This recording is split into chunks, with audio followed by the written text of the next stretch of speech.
લક્ષ્ય ન્યૂઝ, એક નજર, એક લક્ષ્ય.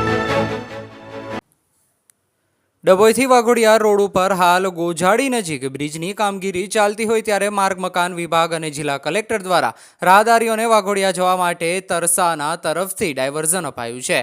પરંતુ છેલ્લા 1 માસથી આ માર્ગ ઉપર પણ રોડનું રીસર્ફેસિંગ કામ ચાલુ હોય કોન્ટ્રાક્ટર દ્વારા ડિવાઈડરના બોર્ડ ન લગાવતા રાહદારીઓને હાલાકીનો ભોગ બનવો પડી રહ્યું છે.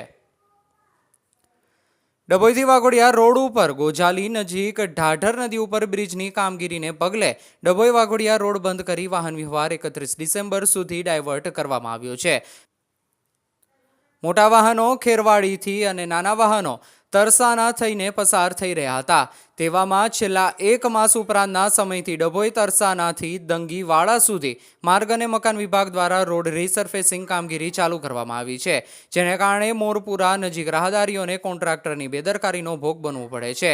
કોન્ટ્રાક્ટર દ્વારા રોડ કામ ચાલુ હોય ત્યારે ડાયવર્ઝન આપવામાં આવ્યા ના હોય, જેને કારણે રાહદારીઓ અટવાઈ જતા હોય છે અને રાત્રિ સમયે ક્યાંથી પસાર થવું તે મૂંઝવણ અનુભવતા હોય છે. ત્યારે કોન્ટ્રાક્ટર અને તંત્ર દ્વારા વહેલાઈ તકે કામ ચાલુ હોય ત્યારે સુધી ડાયવર્ઝનના બોર્ડ લગાવી રાહદારીઓને રસ્તો મળે તે માટે કવાયત કરે તેવી વ્યાપક માંગ ઉઠવા પામી છે.